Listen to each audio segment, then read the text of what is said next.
रामकृष्ण हरी. महाराज ज्ञानेश्वर. गोरक्षबालम गुरुशिष्यपालम शेषाहिमालम शशिखंडभालम कालस्य कालम जितजन्मजालम वंदे जटालम जगदब्जनालम. नमो पार्वती पते हर हर हर महादेव. अलंकापुरी पुण्यभूमी पवित्र, जिथे नांदतो ज्ञान राजा सुपात्र, तया आठविता महापुण्य राशी. नमस्कार माझा सद्गुरु श्री ज्ञानेश्वर. रामकृष्ण आहे. सर्वजण आपण अगदी व्यवस्थित असाल. श्रीमद ज्ञानोबाराय महाराजांच्या संगतीने आपण सर्वजण श्रीमंत असाल आणि सुखी असाल अशी आशा करतो. आजचा पुनश्च एकदा संवादाचा येण्याचा जो प्रसंग आहे तो परत त्याच्यासाठी होता की काही एक प्रश्न सतत येत होते आणि मॅक्झिमम त्याच्यात प्रमाण जे होतं त्या सगळ्यांचं कृष्णाजी आदेश ते रिलेटेड होतं श्रीमद भगवद्गीतेच्या 4थ्या अध्यायाबाबत. आणि 4थ्या अध्यायाबाबतीत असताना त्यातल्या त्यात महत्त्वाचा जो एक श्लोक समजला जातो ज्याच्या बाबतीत फार जास्त गफलती आहेत, जास्त गैरसमज आहेत किंवा जिथून गैरसमज निर्माण होऊ शकतात. श्लोक आहे चातुर्वर्ण मया सृष्ट गुण कर्म विभागशा. तर मला तरी असं वाटतं की आपण आज आवाज क्लिअर आहे का तर मला प्लीज सांगा. मनवाडकरजी प्लीज, कृष्णाजी, कारण की बाजूला मठात काम चालू आहे त्यामुळे थोडंसं नॉईस डिस्टर्बन्स येईल. मला कोणीतरी प्लीज सांगा तेवढं. तर त्यामुळे आजचं हे जे लाईव्ह आहे, हे सेशन जे आहे, आपण या चातुर्वर्ण समजून घेऊया थोडंसं. चातुर्वर्ण काय आहे, कारण याच्यावर बोलणं फार आवश्यक आहे. करकर होत आहे ना. रोहितजी नमस्कार. आता मला तर वाटतं आता कमी केलेलं आहे त्यामुळे थोडंसं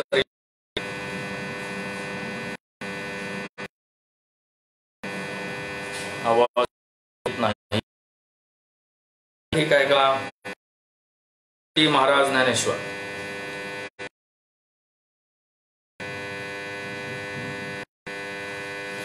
तर आज आपण जे बोलणार आहोत ते चातुर्वर्णाच्या बाबतीत बोलणार आहोत.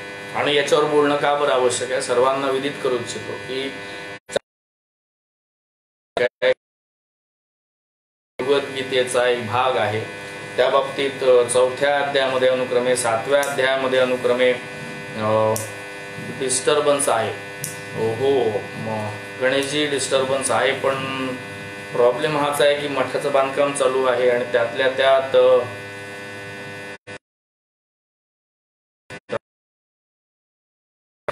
मला थोडंसं ऍडजस्टमेंट करावी लागेल.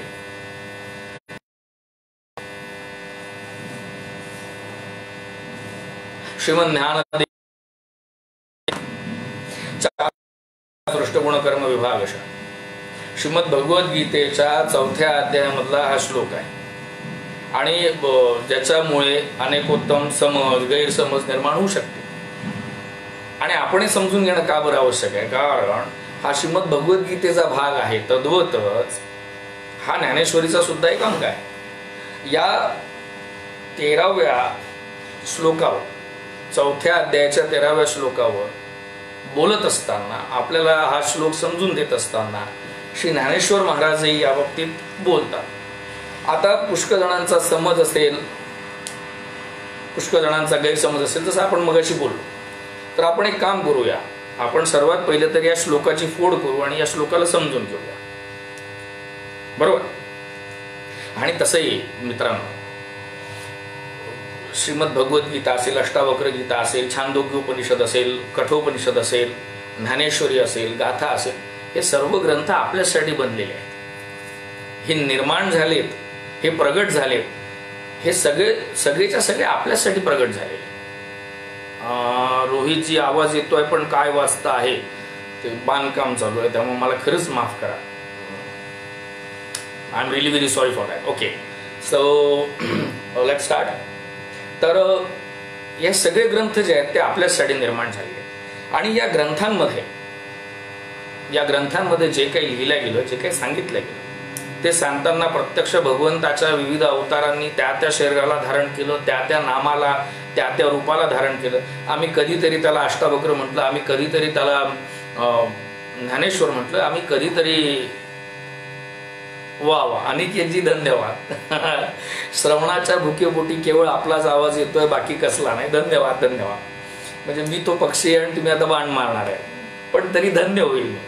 असो, तर हे सगळे जेव्हा नामरूप अवताराला येतात तेव्हा आम्ही कधीतरी या नामरूपांमध्ये अष्टावक्र बघितला, कधीतरी या नामरूपांमध्ये ज्ञानेश्वर बघितला, कधीतरी या नामरूपांमध्ये आम्ही तुकाराम बघितला, कधीतरी आम्ही निळोबाराय महाराज बघितलेत, कधीतरी कानोपातराय बघितली. या सगळ्या रचना ज्या आहेत ह्या तुमच्या आणि आमच्यासोबत होणारा संवाद आहे, बरोबर. आणि हा संवाद वेगवेगळ्या नावाने, मग ते शरीर रूपाने ज्ञानेश्वर असो, मग ते शरीर रूपाने जगद्गुरु तुकोबाराय महाराज असो, मग ते शरीर रूपाने कश्यप ऋषी असो, हे जरी शरीर रूपाने वेगळे होते तरी सांगणारा, ज्याला आपण सोर्स म्हणतो इंग्रजी, तो एकच अद्वितीय परमात्मा. आता हे सगळे ग्रंथ आपल्यासाठी निर्माण झालेले, आपण त्याचं अध्ययन करतो. आणि संतोषजी जय हो, हे ग्रंथ आम्ही अभ्यासत असताना या ग्रंथांमध्ये जे काही लिहिलेलं आहे त्याचंच आम्ही आचरण करणार. त्याला शास्त्रशुद्ध आचरण असं म्हणतात. आता हा भाग वेगळा, आस्तिक आणि नास्तिक यावर आपण नंतर बोलूया. त्याच्यासाठी एक वेगळं सेशन करावं लागेल आणि त्याच्यात सुद्धा गंमत आहे. काय आहे, पाट्या नाही टाकायच्या, काहीतरी त्याच्यातला रस आपल्याला सेवता आला पाहिजे, त्याच्यातला सार आपल्याला घेता आला पाहिजे, बरोबर आहे. असो, भगवद्गीता अस्तित्वात होती, त्याच्यावर अनेक उत्तम टीका पण झाल्या. कदाचित तुम्हा सर्वांना एक सांगू इच्छितो की श्रीमद भगवद्गीता जगातला एकुलता एक ग्रंथ असा आहे की ज्याचा जगातल्या प्रत्येक भाषेमध्ये भाषांतर झालेला आहे. श्रीमद भगवद्गीता एकुलता एक ग्रंथ संपूर्ण जगतामध्ये असा आहे की ज्याच्यावर सर्वात जास्त वैज्ञानिक संशोधन करतात. तो आपला आहे किंवा मी वाचतोय म्हणून सांगत नाही, जे सत्य आहे ते सांगतो. प्रसादजी महाराज ज्ञानेश्वर. असो, तर आपण आज सेवेला घेतलेला जो श्लोक आहे, ज्या ओव्या आहेत, त्या 4थ्या अध्यायातले आणि अतिशय महत्वपूर्ण मला तरी वाटतं विषय आहे. चातुर्वर्णम मया सृष्टम गुणकर्म विभागशा तस्य कर्तारमपि माम विद्य कर्तारमव्ययम. चातुर्वर्णाची व्यवस्था जी निर्माण झालेली आहे तिचा निर्माण करता मी आहे असं भगवान म्हणतात, बरोबर. आता चातुर्वर्ण म्हणजे काय, तर या चातुर्वर्णामध्ये काय येईल, अनुक्रमे 1 2 3 4 ब्राह्मण, क्षत्रिय, वैश्य, शूद्र. आता हे जे चातुर्वर्ण म्हटले, समाज व्यवस्थेमध्ये संपूर्ण जगाचं संचलन करत असताना याची स्थापना झाली, हे इम्प्लिमेंट केल्या गेले. आणि भगवान स्वतः म्हणतात आता याची परी जाण चारी आहाती हे वर्ण सुजिले म्या गुण कर्मभागी. सुजिले म्या कर्मभागी. आणि याच्यात गुण हा शब्द पण टाकला, सृजिले म्या गुण, सृजिले म्या गुण. आता मूळ श्लोक जर आपण पाहिला तर चातुर्वर्ण मया सृष्ट गुण कर्म विभागशः. समजून घेऊया, थोडं लेंदी प्रोसेस आहे, परंतु एकदा डोक्यात बसलं ना की सगळं सोपं होईल. काही लोक टीका पण करतात याच श्लोकाला धरून. 18व्या अध्यायामध्ये सुद्धा याचा उल्लेख आलेला आहे आणि ज्ञानेश्वर महाराज या बाबतीत बोललेले आहेत. तर काही लोक त्या ओव्याचा अर्थ धरून अगदी जसं पाहिजे तसं याला वापरायचा, चिटकवायचा प्रयत्न करतात. ओके, सरकारी विभाग असतो बघा बरं का, सरकारी विभाग असतो. आणि या सरकारी विभागामध्ये मग ते तुमचं MPSC असो, UPSC असो किंवा साधे कुठलेही डिपार्टमेंट असो, अगदी प्रायव्हेट कंपन्यांमध्ये सुद्धा, कॉर्पोरेट लेवलमध्ये सुद्धा, असंघटित कार्यक्षेत्रांमध्ये सुद्धा, रिअल इस्टेटच्या बिझनेसमध्ये सुद्धा आपल्याला चातुर्वर्ण स्थापित दिसतो, बरोबर. चातुर्वर्ण हे जे 4 वर्ण आहे हे आपल्याला अगदी या विश्वाच्या, या धरेच्या, या व्यवस्थेच्या प्रत्येक भागामध्ये अधिष्ठित दिसतात. त्याचे 4 भाग आपण पाडतो. आता हे 4 भाग जे आहे ही विभागणी आहे, पार्टिशन्स आपण ज्याला म्हणतो, डिफरन्सिएशन. तर ती गोष्ट वेगळी की या डिफरन्सिएशनच नंतर डिस्क्रिमिनेशन व्हायला लागलं, रॅसिझम यायला लागला. परंतु तर आपण सरकारी नोकऱ्यांच्या बाबतीत बोलायला गेलो. आता या सगळ्या सरकारी नोकऱ्या का बरं म्हटलेल्या आहेत? सरकारी नोकऱ्या म्हणजे परत एक व्यवस्थापन, आणि सरकारी म्हटलं की तिथे राष्ट्र, आणि राष्ट्र म्हटलं की तिथे संविधान. बरं, हे आपल्याच राष्ट्राशी किंवा आपल्या संविधानाशी संबंधित नाही, हे संपूर्ण विश्वाच्या बाबतीत बोलतोय. तर अगदी आपण गव्हर्नमेंट जॉबमध्ये सुद्धा गेलो, गव्हर्नमेंट डिपार्टमेंटमध्ये सुद्धा गेलो, सरकारी विभागांमध्ये सुद्धा गेलो, तर तिथे आपल्याला क्लास 1, क्लास 2, क्लास 3 आणि असे विभाग दिसतात.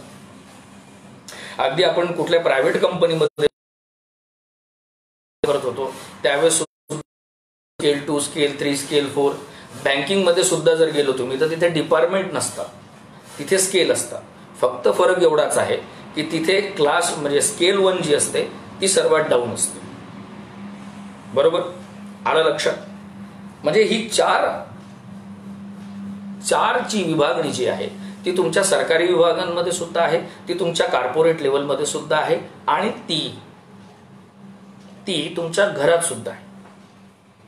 म्हणजेच कर्म करण्यासाठी, हे व्यवस्थापन सुरू राहण्यासाठी, सगळं सुचारूरूप चालण्यासाठी कामं वाटून दिल्या गेलेत.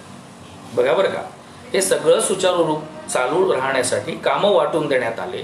त्या कामानुसार कक्षा तयार झाल्या. स्वामीजी आदेश महाराज ज्ञानेश्वर, त्या कक्षा निर्माण झाल्या, आणि त्या कक्षेनुसार व्यवस्थापन चालवत असताना त्या व्यक्तीच्या गुणानुसार त्या व्यक्तीला ते कार्य वाटून देण्यात.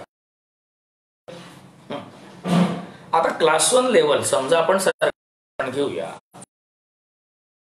जे संविधानाच्या दृष्टीने चालतं. राजकारणात जाऊ, म्हणजे शक्यतो राजकारणात गेलं नाही पाहिजे.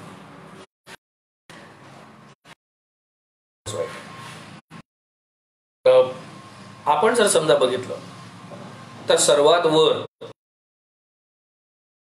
प्राईम मिनिस्टर किंवा प्रेसिडेंट, पंतप्रधान किंवा आपण येतो मंत्रालयात, तेव्हा येतो तेव्हा वरिष्ठ मंत्री असतात, त्यांच्यासोबत राज्यमंत्री असतात, सचिव कॅडर असतो. झाले 4 विभाग. आपण साध्या सरकारी विभागात जर गेलो, कुठल्याही ऑफिसमध्ये जर गेलो, तर तिथला एक प्रबंधक असतो. त्या प्रबंधकाच्या हाताखाली एक बाबू असतो, त्या बाबूच्या हाताखाली कर्मचारी असतात, आणि या सर्वांच्या खाली एक चपराशी असतो. बरोबर, म्हणजे याचाच अर्थ हा जो चातुर्वर्णाचा 4चा विभाग आहे, श्रीकांतजी महाराज ज्ञानेश्वर आदेश, हा जो 4ची विभागणी आहे, ही 4ची विभागणी सर्वत्रच आहे.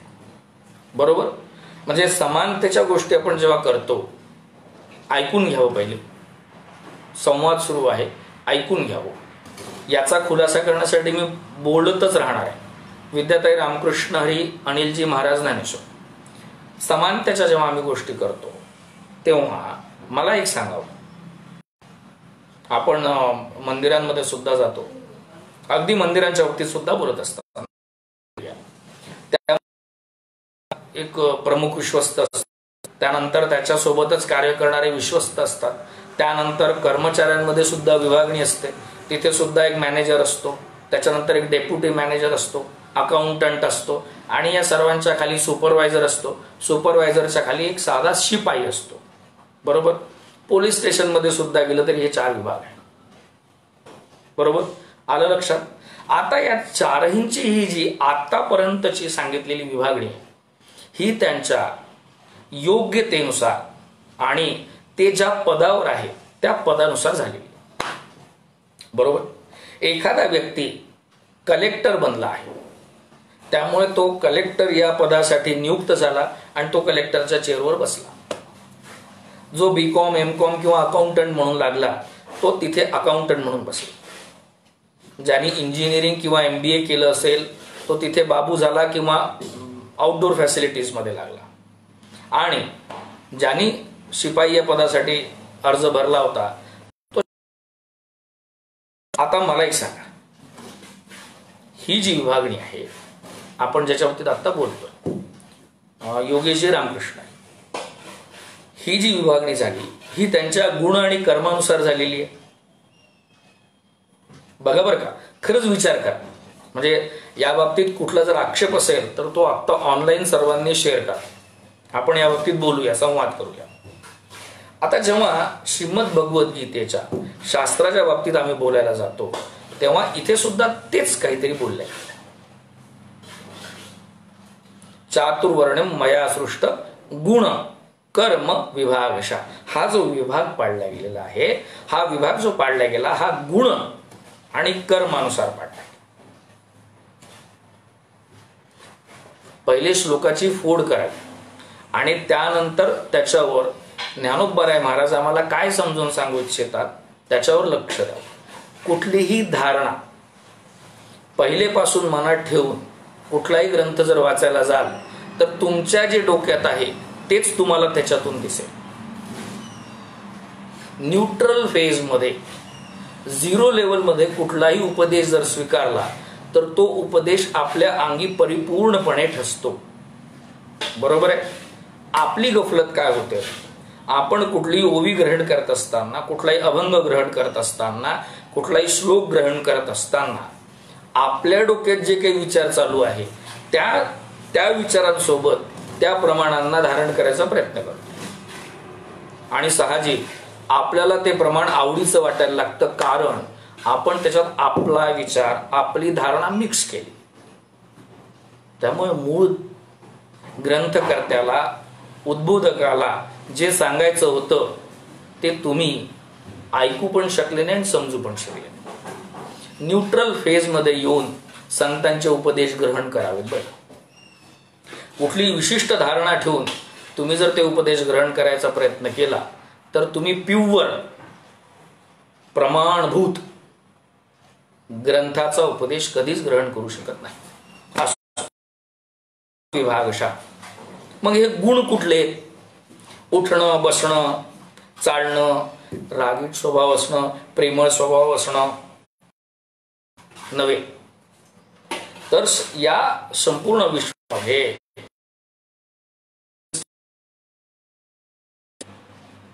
त्रैगुण्य विषयक वेदा, 3 गुणांमध्ये प्रत्येक माणसाचा आविर्भाव असतो. हे समजून घ्यावं लागेल. थोडंसं कठीण जाईल परंतु हे समजून घ्यावं लागेल. हे गुण जे म्हटलेले आहेत, हे गुण म्हणजे काय? तर या धरेवर जन्म घेणारा प्रत्येक जीव जेव्हा जन्म घेतो तेव्हा तो 3 गुणांमध्येच अधिष्ठित असतो. 3 गुणांमध्येच त्याचं अस्तित्व असतं. आणि ते 3 गुण कुठले? सत्व, रज आणि तम. तम ज्याला आपण म्हणू अगदी पुअर मेंटॅलिटी, रज मिडल आणि सत्व अतिउत्तम म्हटलं गेलं. या धरेवर जन्म घेणाऱ्या, मनुष्य रूपात येणाऱ्या प्रत्येक व्यक्ती 3 गुण, रजतम, या 3 गुणांमुळेच तुमची आणि माझी प्रकृती, वागण्याची, विचार करण्याची पद्धत,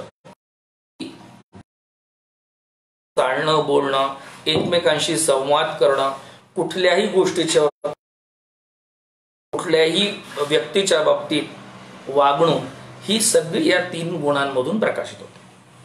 त्यामुळे हे 3 गुण तुमच्या लक्षात आले असतील, सत्व, रज, तम. बरोबर. आता याला एक पुरावा देऊया, आपण समजून घ्यायचा प्रयत्न करा. याला पुरावा असा आहे की आयुर्वेदाकडे जर तुम्ही गेले तर आयुर्वेद असं म्हणतं, नव्हे ते सत्यच आहे, आयुर्वेद असं म्हणतं की प्रत्येक शरीर, बॉडी, धर्मराजी महाराज ज्ञानेश्वर, प्रत्येक शरीर जेव्हा जन्म घेतं तेव्हा ते शरीर जन्मतःच 3 प्रवृत्तींमध्ये विभागल्या जातं. त्या तीन पैकी कुठली तरी एक प्रकृती ते धारण करतं प्रामुख्यत्वानी. आयुर्वेदाचं उदाहरण देतोय, समजून घ्या. वात, पित्त आणि कफ. आता हे शरीराला शरीराच्या धर्मानुसार तीन. हो, अटकून राहिलोय मी, पण मी नाही अटकत आहे, ते रेंजमुळे अटकत आहे बरं का. सॉरी, ऍडजस्ट करा. तो ज्याप्रमाणे आयुर्वेदामध्ये तीन गुण असतात, वात, पित्त आणि कफ, हे तुम्ही नाही ठरवायचं आणि हे मी पण नाही ठरवायचं. आपण जेव्हा हे शरीर धारण केलेलं, आपण जेव्हा जन्माला आलेलो आहे, तेव्हा नॅचरली आपल्या शरीराची विभागणी या तीन पैकी कोणा एकाला प्रधान ठेवून आणि सबस्टिट्यूटल आपली प्रवृत्ती शरीराची मिळाली. आलं लक्षात? सोपं आहे बरं. आता तसंच ज्याप्रमाणे आपल्या शरीराला तीन प्रवृत्ती, वात, पित्त आणि कफ, हे जन्मताच मिळतं, त्याचप्रमाणे आम्ही जेव्हा जन्म घेतो तेव्हा आमच्या वागणुकीच्या बाबतीत, आमच्या विचार पद्धतींच्या बाबतीत, आमच्या उठण्या बसण्यापासून सर्व शरीर धर्माच्या बाबतीत तीन गुणांमध्ये विभागणी होते. सत्व, रज आणि तम हे गुण झाले. या धरतीवर, या धरेवर, मृत्यू लोकामध्ये जन्म घेणाऱ्या, जन्माला आलेल्या, तो धर्म मान्य करो अथवा न करो, तो देव मान्य करो अथवा न करो, तो आस्तिक असो किंवा नसो, त्याची विभागणी प्रकृतीच्या नुसार, कॉज ऑफ दी नेचर, तीन गुणांमध्येच विभागणी होईल. तुमची इच्छा असो नसो. बरोबर? अजून याला समजून घेऊया. पहा बरं का, एक व्यक्ती आहे, त्याला भूक लागली आणि समोर वरण भात ठेवलेला आहे. बरं का, साधं वरण आहे, साधा भात. वरण भात साधाच आहे, तो सर्वजण खातात. आपल्या अन्नाचा तो एक घटक आहे, ते काही नवीन नाही, काही स्पेशल मेनू किंवा स्पेशल फूड नाही. परंतु जेव्हा 3 ते 4 व्यक्ती, समजून घ्या बरं का, गुण कसे लक्षात येतील ते समजून घ्या.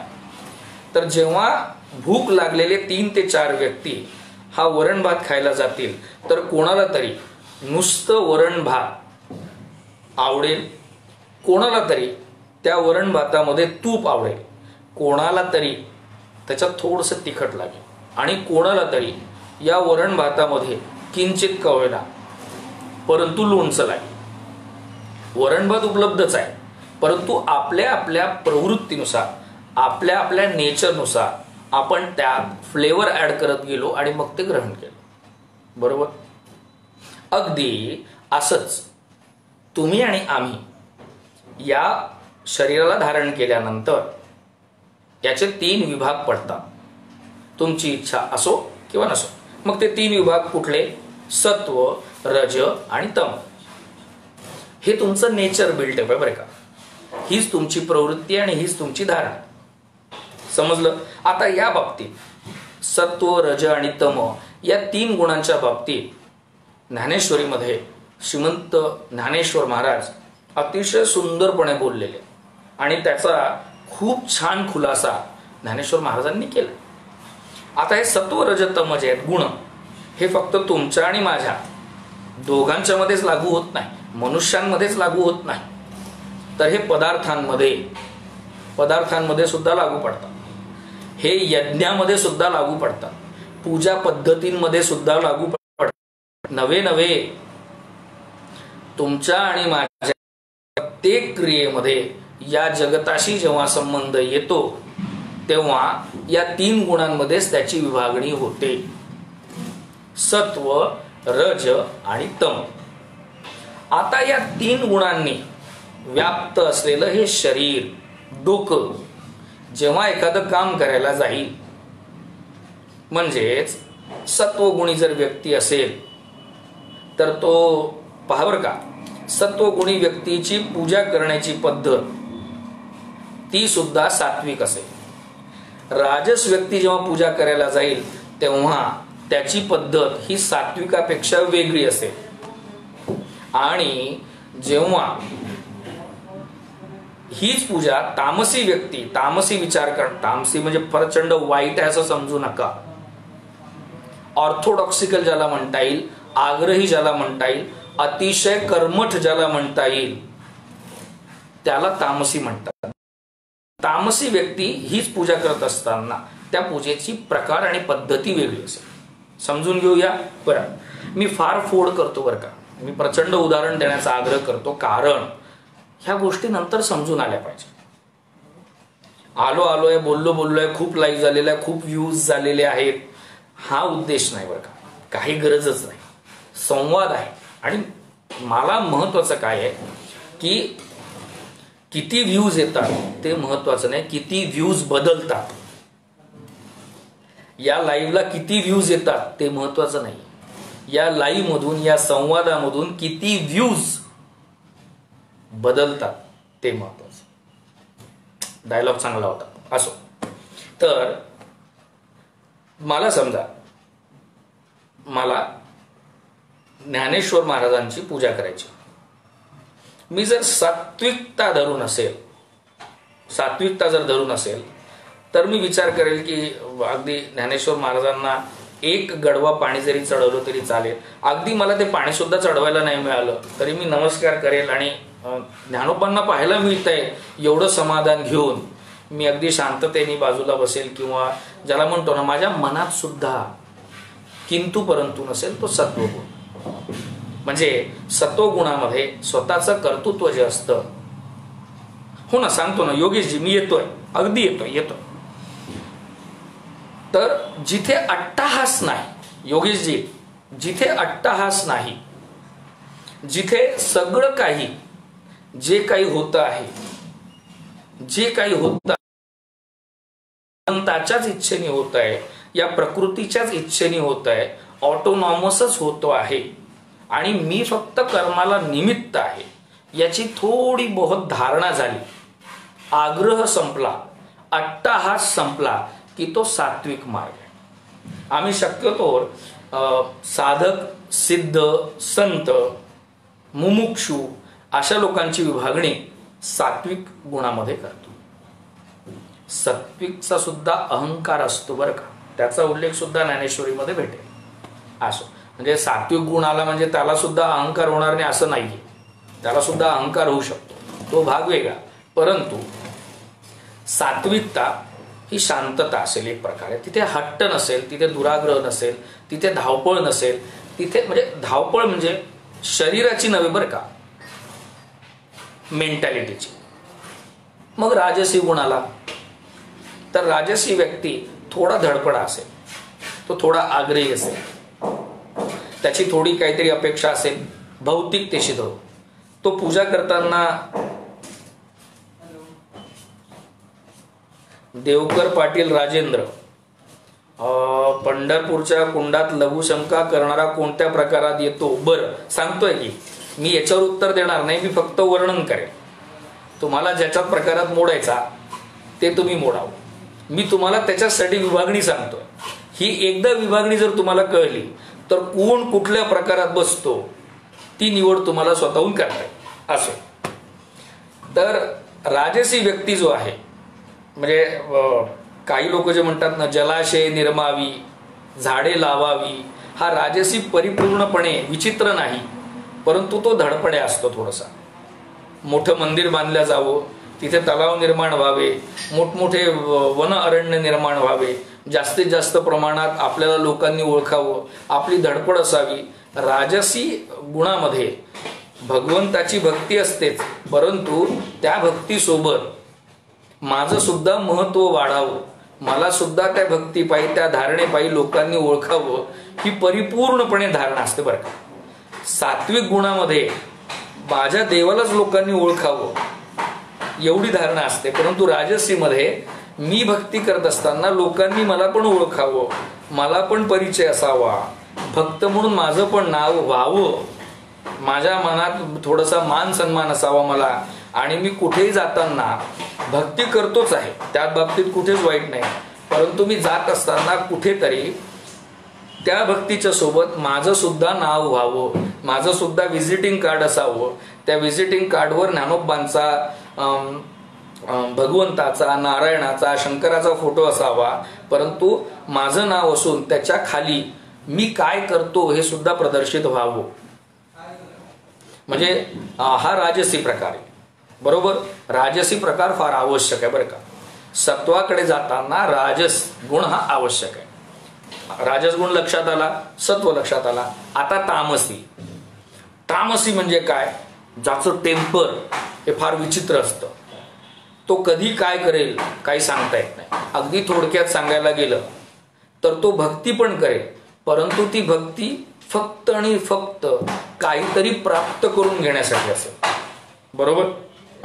तो मंदिरात जाईल, तिथे सेवेकरी असेल, तिथे मानकरी असेल, कदाचित तिथे पुजारी असेल, कदाचित तिथला कर्मचारी असेल, पण तो तिथे फक्त आणि फक्त त्या लेबलसाठी,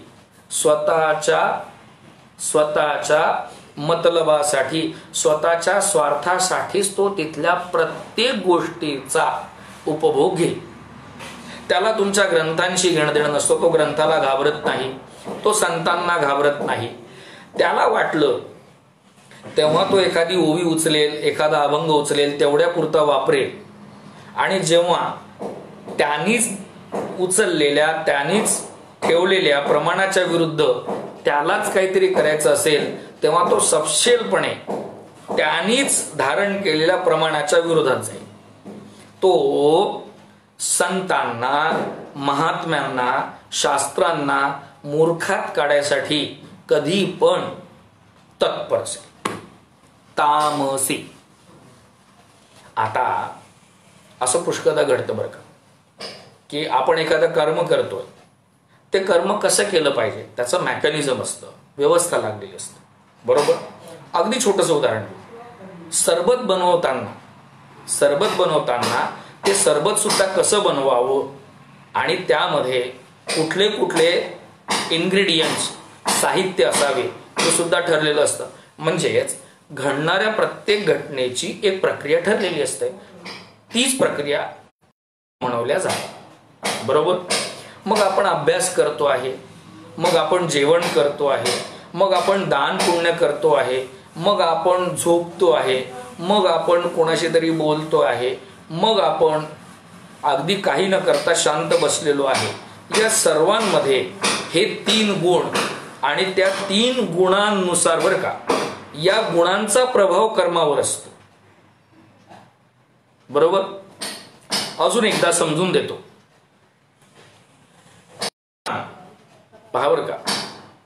ध्यान करत असताना सात्विक धारणेचा एखादा व्यक्ती जर असेल तर तो ध्यान करताना शास्त्रशुद्ध पद्धतीने अगदी सहजपणे ध्यान कसं घडलं पाहिजे त्यासाठी प्रयत्न करतो. राजस व्यक्ती जेव्हा ध्यानाला जाईल तेव्हा ते नुसतं ध्यान होणं कामाचं नाही.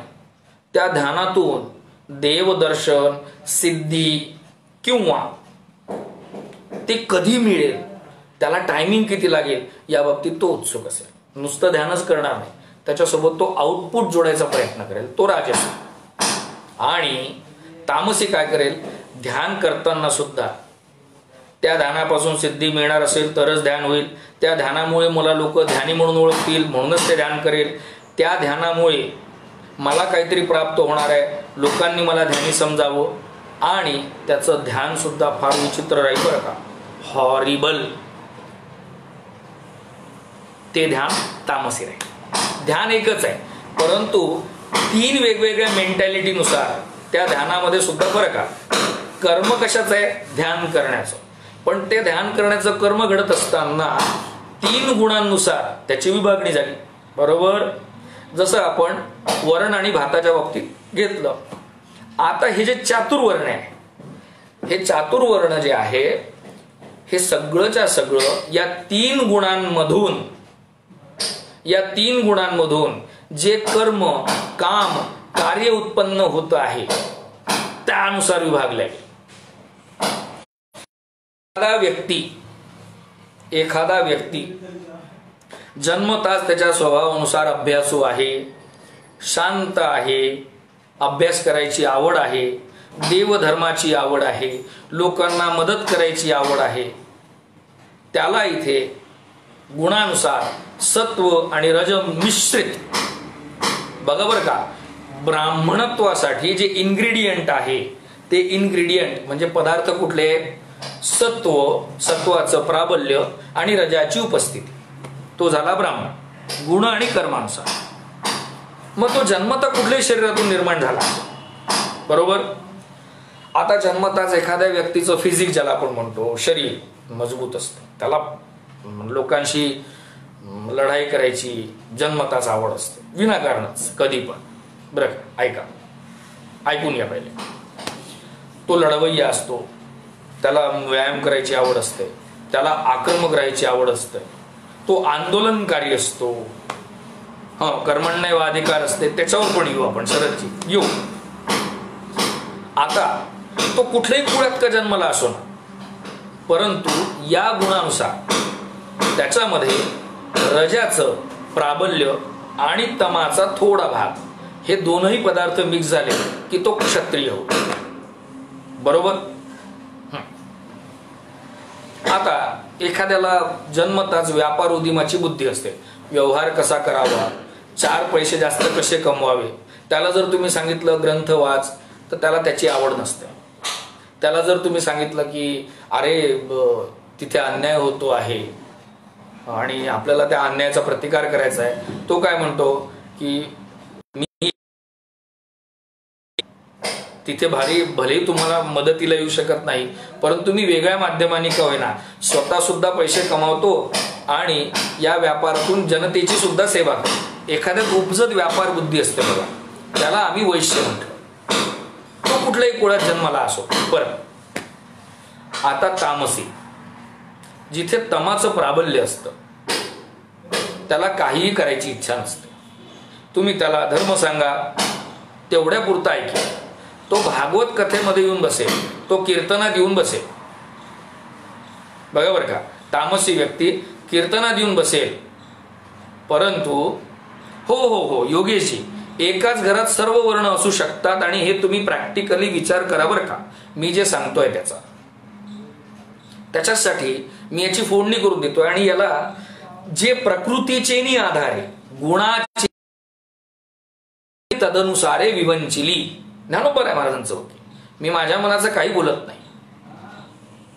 तर तामसी व्यक्ती भागवत कथेमध्ये सुद्धा येऊन बसेल, तर भागवत कथेनंतर कोणाची तरी तरच तो भागवत कथेत, त्या भागवत कथेमधून त्याला काहीतरी आउटपुट असेल, मतलब असेल, म्हणूनच तो भागवत कथेमध्ये येऊन बसेल. राजसी व्यक्ती जेव्हा भागवत कथेमध्ये येईल तेव्हा त्याची अपेक्षा असेल की 4 लोकांनी मला भागवत ऐकणारा साधक धार्मिक व्यक्ती म्हणून ओळखावं आणि माझा सत्कार झाला पाहिजे, व्यासपीठावर मला 4 लोकांमध्ये माईकमध्ये ओळखलं गेलं पाहिजे, माझी कुळ परंपरा, माझी पदवी, माझी उपाधी तिथे सांगितल्या गेली पाहिजे. आणि हा राजस गुण झाला. आणि सात्विक व्यक्ती जेव्हा भागवत बसेल तेव्हा तो कुठल्या धारणेने येईल माहित आहे का?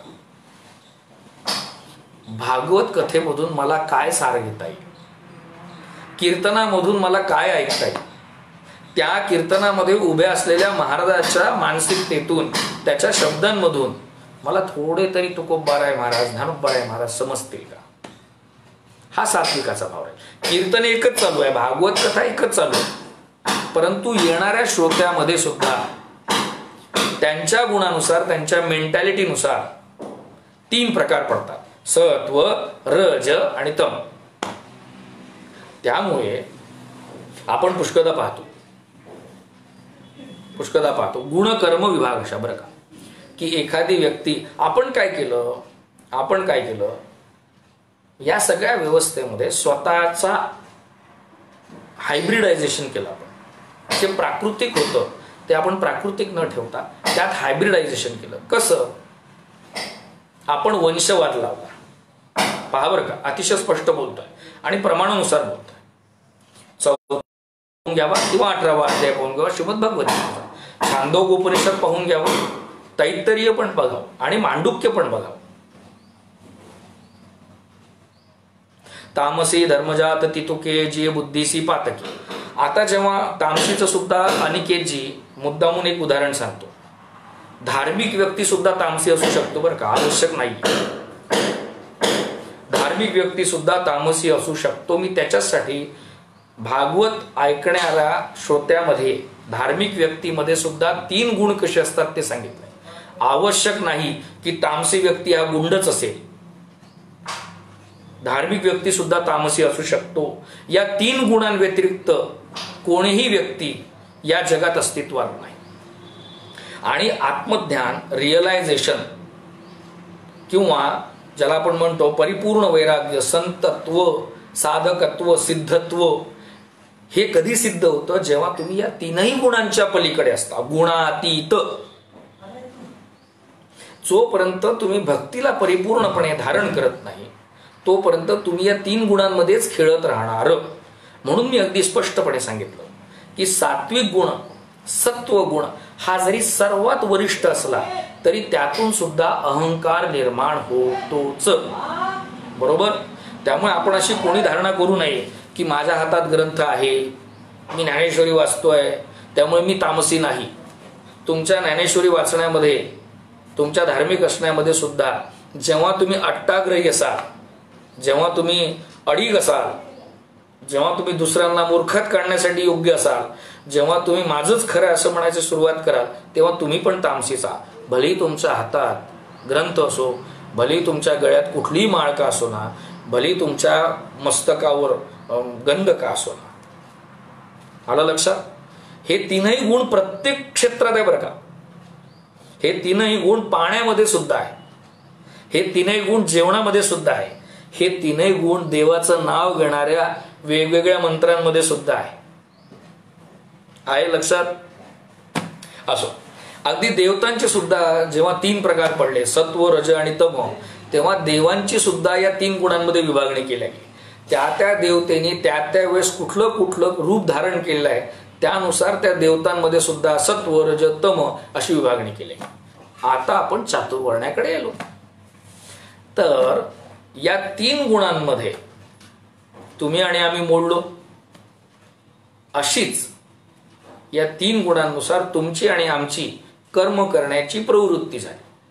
समजा मी क्षत्रिय आहे, म्हणजे मी मिलिटरीमध्ये भरती झालो, त्यानुसार मी क्षत्रिय आहे. परंतु मिलिटरीमध्ये भरती झाल्यानंतर सुद्धा पगारासाठी, जीविकेसाठी मी मिलिटरीमध्ये भरती झालेलो आणि माझी इच्छा एकच आहे की कसे करून विनाकारण पगार मिळावा, ते युद्ध न चालू व्हावं, म्हणजे मला शक्यतोवर काम सुद्धा कोणी न सांगावं.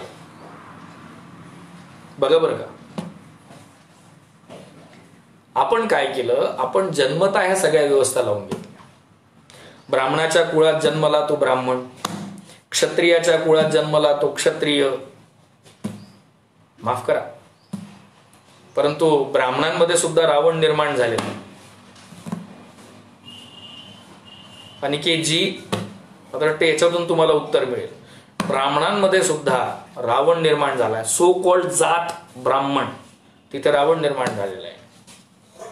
आणि क्षत्रियांमध्ये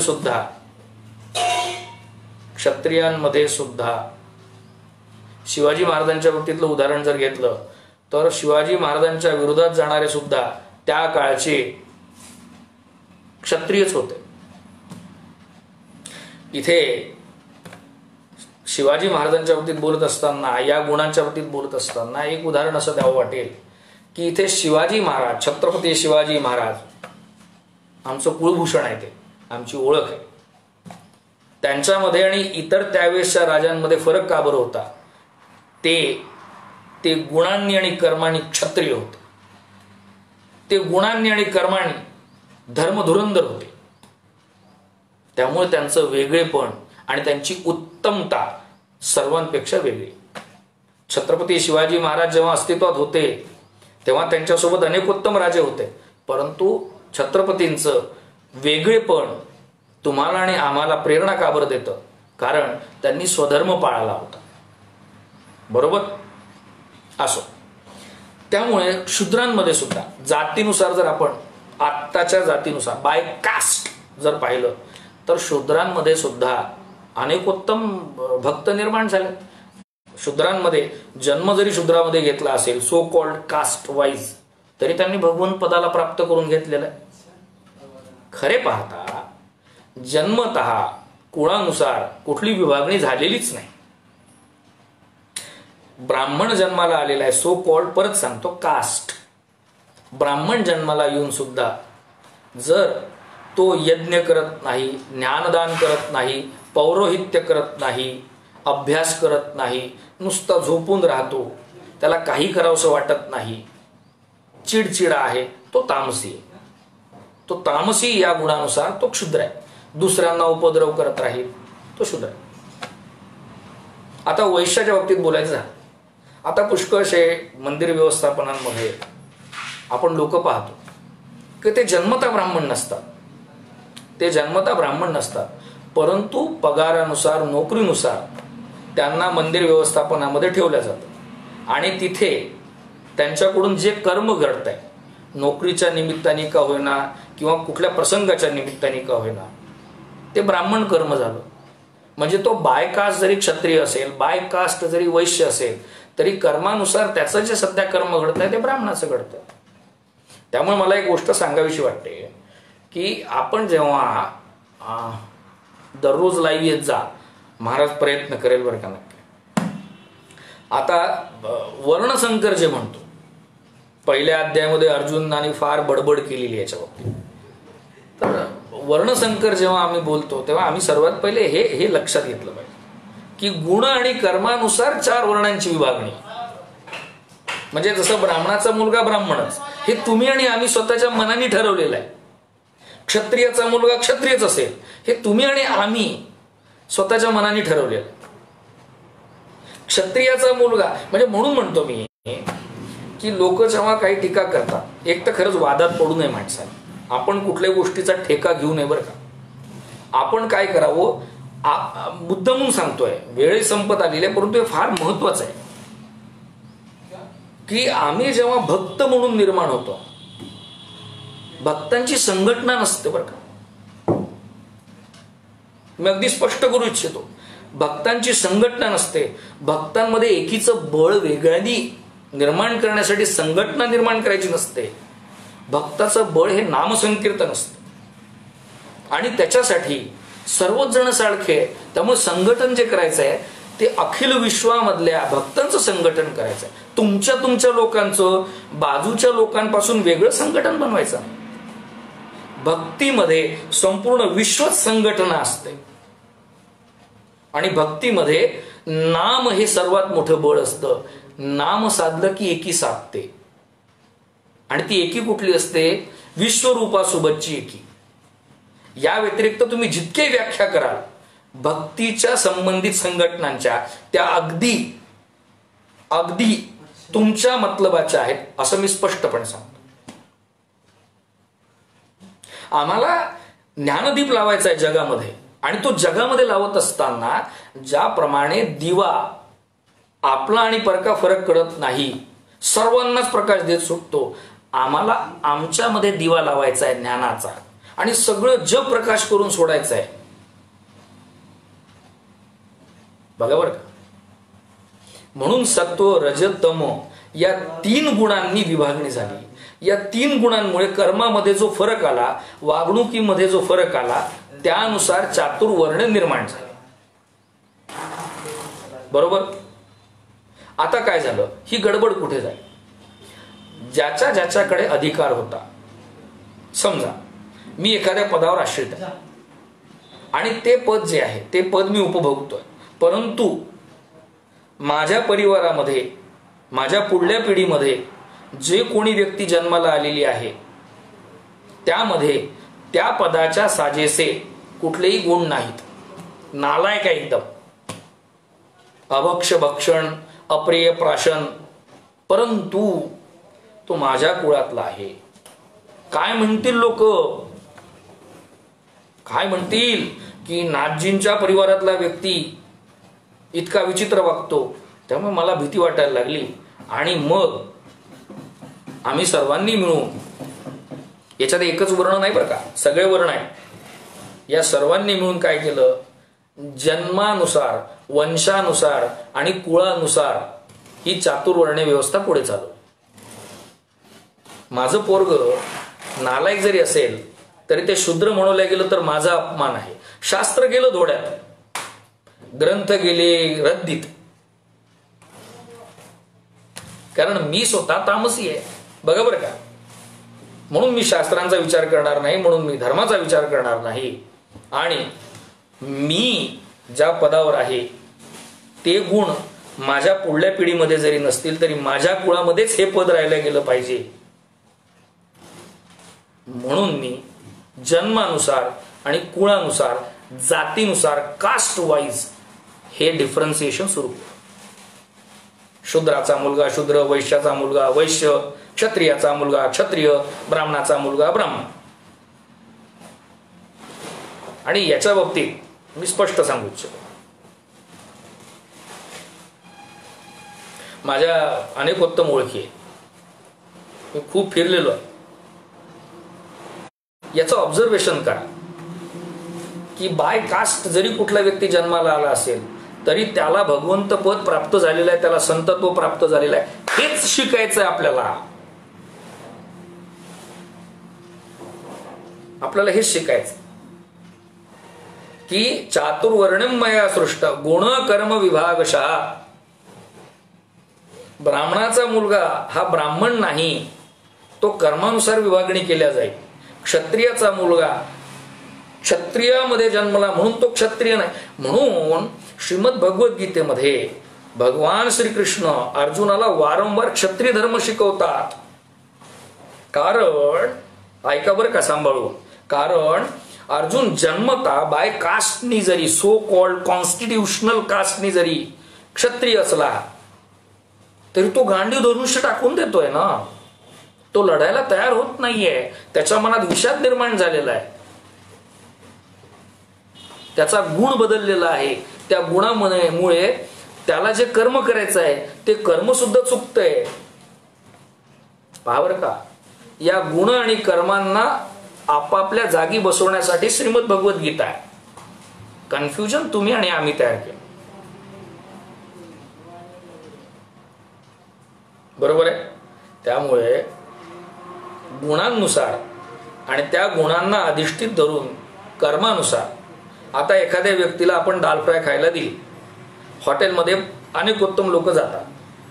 बघा बरं का, अगदी परत समजून सांगतोय शेवटलं, कारण की मला पण निघायचंय. धाबा एकच आहे, धाब्यामध्ये बनलेली डाळ पण एकच आहे, पण एक कस्टमर येतो, त्याला अगदी साध्या तेलामध्ये विदाऊट कांद्या लसणाची अतिशय सात्विक अशी, ज्याला म्हणतो काहीच मिक्सर नसलेली साधी डाळ पाहिजे.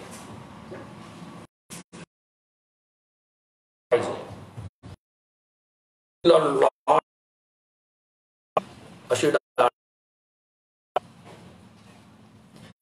गुण झालेत बरं का. एखाद्या व्यक्तीला गरमागरम चहा लागतो, फुंकरी मारायची गरज नाही, धड धड धड धड पितो. एखादा ठेवून देतो 5-10 मिनिटं त्यानंतर पितो. आणि एखादा व्यक्ती तोच चहा खूप शांत झाल्यानंतर पितो. चहा एकच आहे, डाळ फ्राय एकच आहे, परंतु आपल्या गुणानुसार, आपल्या बुद्धीनुसार, आपल्या सवयीनुसार आपण त्यानुसार त्याची मागणी करत गेलो. इथेच लक्षात घ्यायचं. यालाच म्हणतात गुण कर्म विभागशः. मी अजून एक फार सुंदर उदाहरण, शेवटलं उदाहरण बरं का, ओंकारजी आदेश, गोरख महाराज भोगे, रामकृष्ण हरी. सुंदर उदाहरण सांगतो आणि मोकळा होतो की मी वारकरी आहे.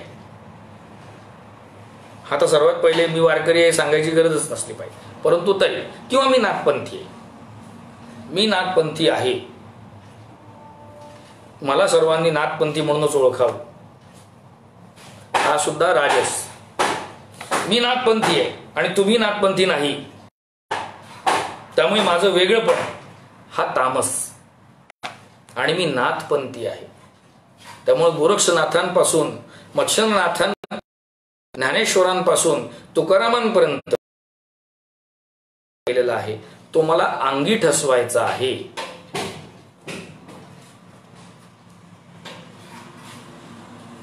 संत जातीला म्हणतात हो ते काय महाराज? हो, जातीय शब्दाचा जो खरा मूळ उल्लेख आहे तो जात म्हणजे तुमची मानसिकता.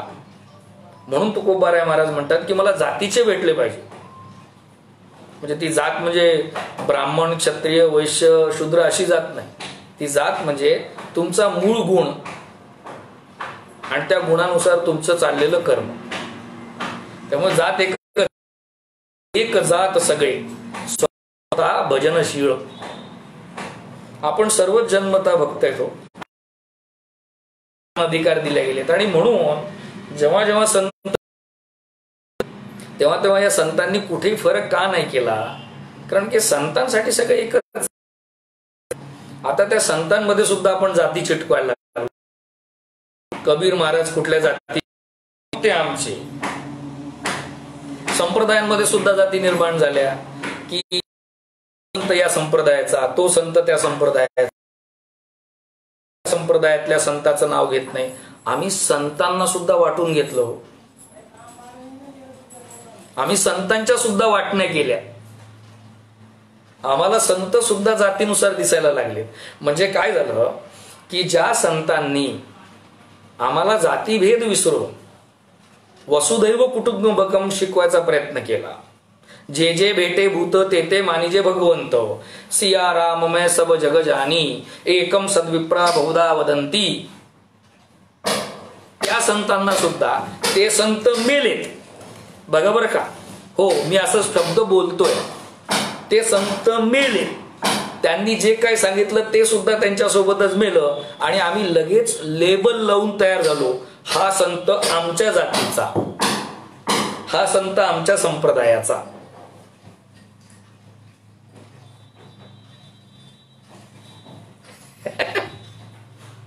असो.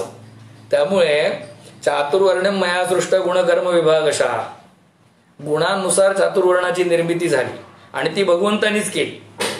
आजची जी चातुर्वर्ण व्यवस्था आहे ती तुमच्या आणि आमच्या कुबुद्धीमुळे, कुधारणेमुळे त्याच्यात प्रचंड बदल झालेला आहे. त्याच्यासाठी धर्मशास्त्रांना दोष देण्याचा अर्थ नाही. आणि दुसरी गोष्ट फार स्पष्ट बोलतोय, समाप्त करतोय. माझं नशीब आहे विवेकजी मला ऐकतात आहे. विवेकजी गळसासी, रामकृष्ण आहे. आपण आदर्श आहात आणि खरंच थँक गॉड की या एवढ्या विषयामध्ये तुम्ही 2 सेकंद का होईना पण मला ऐकलं. माझं नशीब आहे. असो. संविधानामध्ये सेक्युलरिझमचा उल्लेख करत असताना आपण पुष्कळदा सेक्युलरिझम हा शब्द वेगळ्या पद्धतीने वापरतो आणि समानता दाखवण्यासाठी आपण काही पण करायला जातो. तर ज्या संविधानामध्ये जातीनुसार आरक्षण असेल तिथे सेक्युलरिझम हा शब्द कसा काय स्टँड राहील? मी आरक्षणाच्या विरोधात पण नाही, आरक्षणाच्या समर्थनार्थ पण नाही, परंतु आपल्याला फरक समजून घ्यायचा. याच्यासाठी संत साहित्य, ही समानता शिकण्यासाठी संत साहित्य. आम्ही आमचा वेळ कशात गमवावा, आम्ही आमचा वेळ कशात सत्कारण लावावा हे आम्हाला शिकवण्यासाठीच इथे संत साहित्य निर्माण झालं. आज किती काही जरी केलं तुम्ही तरी कलेक्टर जो सर्वात हाय स्केलवर आहे, जो सर्वात हाय स्केलवर आहे कलेक्टर, समानता जर आणायची असेल तर चपराशी त्या कलेक्टरच्या चेअरवर कधीच बसू शकणार नाही. आणि बसला जरी तरी त्याला सस्पेंडच करण्यात येईल. तुमच्या आणि माझ्या हातामध्ये एखादं पद आहे देवाधर्माच्या बाबतीतलं, समानता म्हणून तुम्ही ते पद काही वर्षांसाठी, काही काळांसाठी माझ्याकडे देणार नाही. तुमची सुद्धा इच्छा नसेल, कारण तुम्ही सुद्धा त्याच धारणेचे असाल की माझा हक्क दुसऱ्याकडे गेला नाही पाहिजे. आणि हा मूर्खपणा जो आपण या श्लोकाला धरून ग्राह्य केलेला आहे ना, तो मूर्खपणा जाण्यासाठीच इथे 4था अध्याय वाचावा, 18वा अध्याय वाचावा.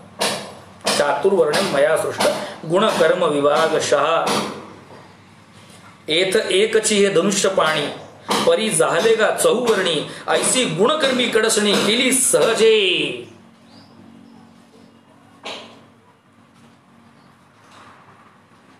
आलं लक्षात? त्यामुळे चातुर्वर्ण्याची यानंतरची व्याख्या आपण पाहावं. महाराज, परंतु राजकारणी लोक, पुरोगामी लोक समाजात खूप चुकीच्या गोष्टी समजतात, पसरवतात. म्हणून मी तुम्हाला सांगितलं की कुठल्याही मार्गावर जाताना तुम्हाला जिथे जायचं तिथे जा, परंतु संत साहित्याचा, ज्ञानेश्वरीचा, दासबोधाचा, तुकाराम गाथेचा, एकनाथ गाथेचा, अष्टावक्र गीतेचा, उपनिषदांचा अभ्यास करत असताना भक्त म्हणून न्यूट्रल बुद्धीने जर समजा करायला गेलं तरच तो संत, तो उपदेश काय सांगतो आहे हे आपल्या लक्षात येईल. आम्हाला सर्व जगाला मित्र बनवायचं आहे, आम्हाला सर्व जगाला कुटुंब पद्धतीने वागवायचं आहे. यासाठी हा सगळा अट्टहास होता. आणि म्हणून हे सगळं कोडी चालू आहे. चातुर्वर्ण्य काय आहे, त्याच्यात गुणकर्म काय आहे, हे सगळे अट्टहास जे मी बोलतोय, ही सगळी जी बडबड आहे ही तेवढ्यासाठी आहे बरं का. आम्हाला संपूर्ण विश्वाला धरून चालायचं आहे. आमच्या विठोबाच्या सुद्धा पाया पडत असताना तिथे कुठलंही चातुर्वर्ण नाही, त्याच्याकडे सगळं स्वीकार आहे. तुका म्हणे एका देहाचे अवयव. त्यामुळे जातीभेद हा का बरं अस्तित्वात आहे? कारण तुम्ही आग्रही भूमिका घेतली, अन्यथा तुम्ही तुमचा गुण संत संगतीत जाऊन संत समाज शास्त्र अध्ययन करून जर स्वीकारला तर तुमच्या एक लक्षात येईल, जात एकच आहे आणि ती आहे भक्ताची. जात एकच आहे, ती आहे मनुष्यत्वाची. ज्ञानेश्वर हे ज्ञानेश्वरच असतात, ते प्रत्यक्ष ब्रह्म असतात. जगद्गुरु तुकोबार आहे, हे प्रत्यक्ष जगद्गुरुच असतात. सावता संत सावता माळीच असतात, परंतु ते संपूर्ण जगाच्या शेताला फुलवतात. संतांची जात एकच आहे, कैवल्याची. ऐशी कळवळ्याची जाती करी लाभे विणप्रीती. त्यामुळे आपण माती खाऊन वेगळ्या जातीच्या नादी लागू नये. आपण कैवल्याची पाती होऊन संतांनी सांगितलेल्या जातीवर जा. बरोबर आहे का? त्यामुळे जातपात म्हणजे म्हणूनच म्हणतो ना की रामचरित मानसमध्ये म्हणतात की हरिव्यापक सर्वत्र समान, प्रेम ते प्रगट होई मैजान. भगवंत सर्वत्र आहे, परंतु त्या बाबतीत भक्ती प्रेम जेवढा उत्पन्न झाल्यानंतरच माहीत पडेल की तो सर्वत्र आहे. आम्ही भक्ती मार्गात सुद्धा येतो तर आमच्या डोक्यातले उपटसुंदे धंदे घेऊनच येतो. आम्हाला इथे देव प्राप्त करायचा नसतो, तर आम्हाला इथे भलतच काहीतरी प्राप्त करायचं असतं. म्हणून या चातुर्वर्ण्यासारखंच भक्तांमध्ये सुद्धा 4 प्रकार सांगितले. बरोबर आहे की नाही? आणि त्यामध्ये सुद्धा ज्ञानी भक्ताला सर्वश्रेष्ठ का बरं म्हटलं? कारण की ज्ञानी भक्त जो आहे तो मात्र आणि मात्र भक्तच असतो, त्याला सर्वत्र भक्तीच दिसून पडते. आता तुमच्या माझ्यासारखा व्यक्ती मंदिरात जर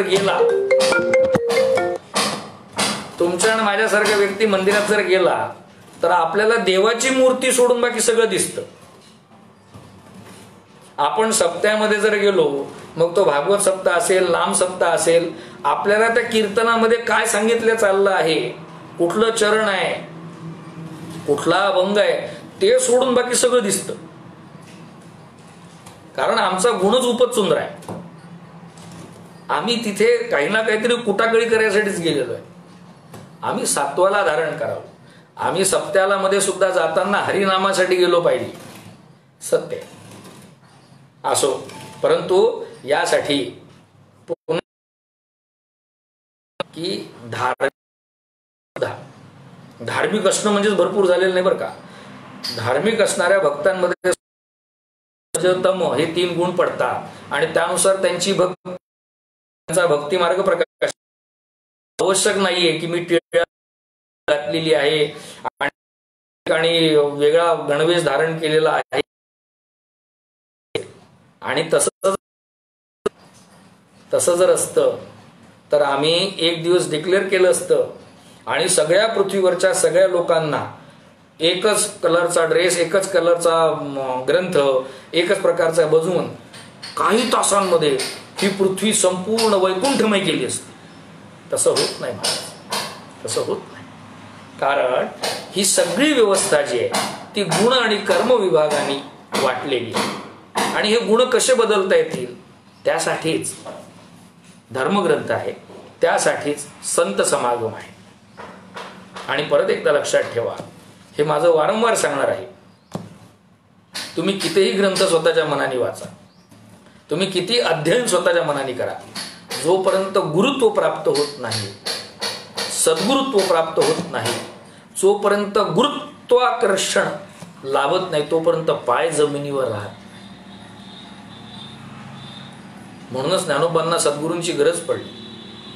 नवे नवे जेवढे काही संत साहित्य निर्माण झाले त्या सर्व संत साहित्यामध्ये ज्याप्रमाणे ब्रह्म सांगितलं गेलं, ज्याप्रमाणे आत्मतत्व सांगितलं गेलं, ज्याप्रमाणे अखंड सत्य प्रकाशित केलं गेलं, त्याचप्रमाणे तिथे गुरूंच्या प्रती समर्पण भाव सुद्धा सांगितला गेला.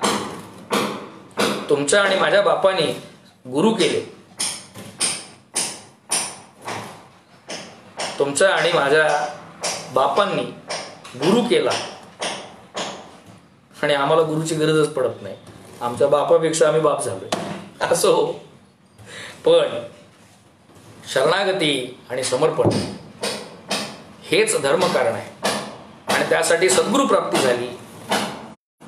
मधून रजसमध्ये येतो, रजसामधून सत्वामध्ये येतो आणि सद्गुरु कृपा प्राप्त झाली की आम्ही गुणातीत सुद्धा होतो.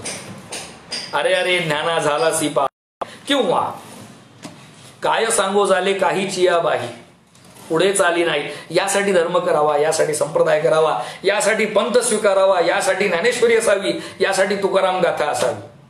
कोणी आम्हाला काही म्हटलं तरी चालेल, आम्हाला ज्ञानोबांनी ओळखलं पाहिजे, आम्हाला तुकोबांनी ओळखलं पाहिजे, हा आमचा अट्टास असला पाहिजे. आम्हाला गोरक्षनाथांनी ओळखलं पाहिजे, आमच्याकडे पाहून लोकांनी म्हटलं पाहिजे खरंच खरंच धर्म कसा असावा त्याच्याकडे पाहून माहित पडतं. असो, आम्हाला सांगायची गरज नसते कधी पाहिजे. त्यामुळे चातुर्वर्ण्यम मया सृष्ट गुणकर्म विभाग अशा हे फार क्लिअर झालं असेल. चतुर्वर्ण हा महाराष्ट्रातच नाही, हा भारतातच नाही, संपूर्ण जगामध्ये सुद्धा आहे. आणि एक लक्षात ठेवा, जाती व्यवस्था आपण चुकीची समजल्या गेली म्हणून वाद निर्माण झाले. अमेरिकेमध्ये सुद्धा ब्लॅक अँड व्हाईटचा वाद आहे, इतर देशांमध्ये सुद्धा कम्युनिस्ट आणि नॉन कम्युनिस्टचा वाद आहे. ही प्रकृती आहे, इथे वाद असणारच.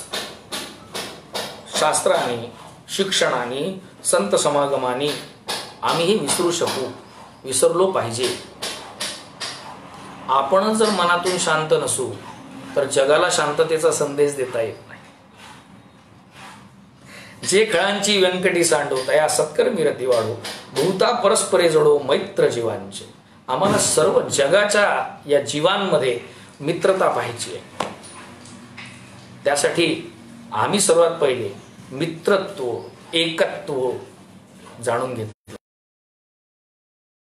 चातुर्वर्ण्यमय गुण कर्म विभागशः फार सुंदर आहे व्हायचं. देवानी कुठेही कसली विभागणी विनाकारण केलेली नाही, ती समजून घेतली नाही म्हणून भांडणं निर्माण झाली. बाप कधी पण मुलाच्या चांगल्यासाठीच सांगतो, पण मुलाला असं वाटतं की बाबा माझा राग करतात, बाबांना नाही पाहिजे. मग आई आपल्याला समजून सांगते की नाही की तो बाप आहे तुझा, तो तुझ्या वाईटासाठी काही सांगणार नाही. तसंच जगी ऐसा बाप व्हावा ज्याचा वंश मोक्षासी जावा. आम्हाला आमचा बाप कधीच वाईट सांगणार नाही. आम्ही चुकीची धारणा करून घेतली त्यामुळे आम्हाला असं वाटतं. संत समागम करा, सतसंगती करा, सगळे प्रश्न स्वतःहून सुटतील. सर्व प्रश्नांवर एकच उत्तर आहे, सतसंगती मद मंगल मूल. असो, पुनश्च आपल्या सर्वांना अनेकोत्तम धन्यवाद देतो. आपल्या सर्वांच्या चरणावर नतमस्तक. आणि मला तरी असं वाटतं की हा चातुर्वर्ण तुम्हाला समजून आला असेल. आणि एक लक्षात ठेवा, भगवंत सुद्धा चतुर्भुज आहे बरं का. तो स्वतःच्या चारही हातांनी या चारही विभागातल्या त्याच्या लेकरांना परिपूर्णपणे स्वीकार करतो.